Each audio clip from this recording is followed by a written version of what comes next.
Et au moment des répétitions, alors que Fat Joe est en train de répéter son passage, 50 Cent va intervenir, va passer la sécurité, se diriger vers Fat Joe. En 2012, Chris Lighty est retrouvé une balle dans la tête à son domicile.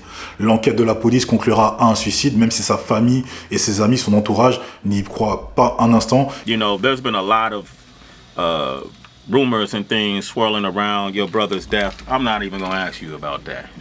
Okay? Well, the rumors are justified. They're justified? Ils ont d'ailleurs dépêché en fait des détectives privés, une enquête privée pour poursuivre les investigations jusqu'aujourd'hui. Alors, qui est Chris Lighty? Chris Lighty, c'est le manager des stars du rap. Il est considéré vraiment comme le Steve Jobs du rap, du hip-hop. Et c'est quelqu'un en fait qui était au départ prédestiné à une carrière d'électricien, qui a fait ses classes en fait aux côtés de Lyor Cohen, de Russell Simmons, chez Def Jam en fait au début des années 90, et qui a par la suite monté sa boîte de management, il l'a bien nommé Violator. Violator donc qui dirigeait avec Mona Scott Young. À titre personnel, Violator, moi je me souviens du nom et de cette compile en fait qui est sortie en 99 avec cette cover en fait qui m'a vraiment marqué en fait, sur lequel on voyait un Busta Rhymes cartoonisé, guignolisé en fait, et il y avait un shock value. Le mec était assez intelligent, très pertinent en fait, le Chris Lighty, puisque moi je m'en souviens, j'étais encore gamin j'ai envie de dire, mais je me souviens de cette compile jusqu'aujourd'hui que j'ai écouté, qui est excellente d'ailleurs. Allez écouter, revenez me dire ce que vous en pensez. Clique sur le lien de description juste en dessous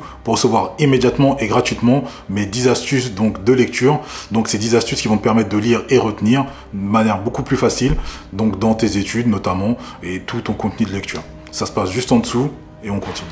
Bref, Chris Lighty, il a managé Brand Nubians, Q-Tip, Busta Rhymes. D'ailleurs, un fun fact, c'est lui qui aurait soufflé l'idée à Busta Rhymes de quitter son groupe, un leader of the New School, pour se lancer en solo. Mais également les big stars du rap, je pense à Mariah Carey, je pense à P. Diddy, Fat Joe et également 50 Cent.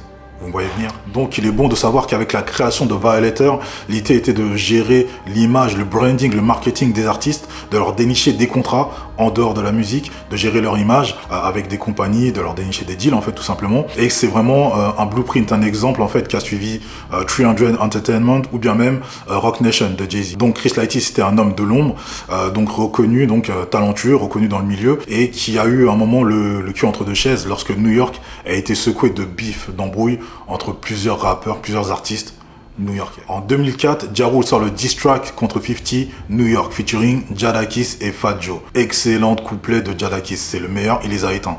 C'est pas une négociation, il les a éteints. Dites-moi ce que vous en pensez quand même. Bref, 50 donc il va répondre avec Piggy Bank, qui fait feu de tout bois, il les met tous dans le même panier, il les allume tous. Et Fat Joe va répondre aussi avec My Fofo. Très très bonne réponse. Bref, c'est la guerre en fait à New York. I like to tell the people home, I feel so safe tonight.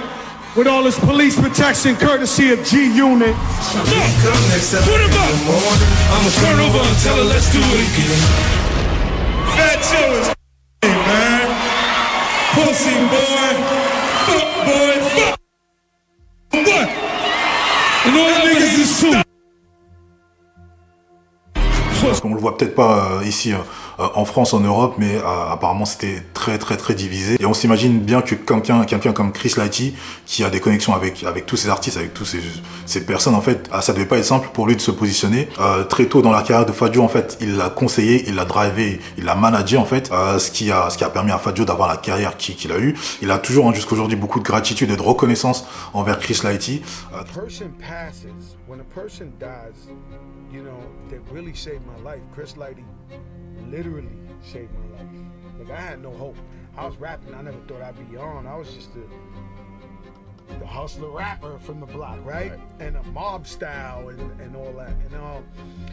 So when he came to save my life, man, I owed it to him to go to his funeral. I owed it to him to let the world know how, you know, he touched my family. My kids go to school because of him. Chris Lighty, c'est un latino, il est du Bronx aussi, il y a des liens évidents, une proximité évidente. Et il a fait la même chose en fait avec 50 Cent, Chris Lighty, bien avant Get Rich or Die Trying, en 99-2000 en fait avec l'album Power of the Dollar, qui n'est pas sorti, sauf erreur de ma part, dites-moi, de 50 Cent. Ils se connaissaient déjà, il y avait déjà les premiers liens, les premières amitiés qui avaient été nouées avec 50 Cent et Chamonix XL. Donc on se doute bien que Chris Lighty devait être aussi divisé que les rues de New York. Donc 2012, Chris Lighty est retrouvé mort à son domicile. Jusqu'aujourd'hui, il y a tout un tas de théories qui circulent. Certains imaginent que c'est Jimmy Henchman, l'un de ses principaux concurrent, rival à New York, qui aurait mis en scène son suicide. L'enquête, elle est toujours diligentée par des détectives privés. Ils vont se retrouver, en fait, Fat Joe et 50 Cent vont se retrouver à ses funérailles. Ils vont rester chacun campés sur leur position.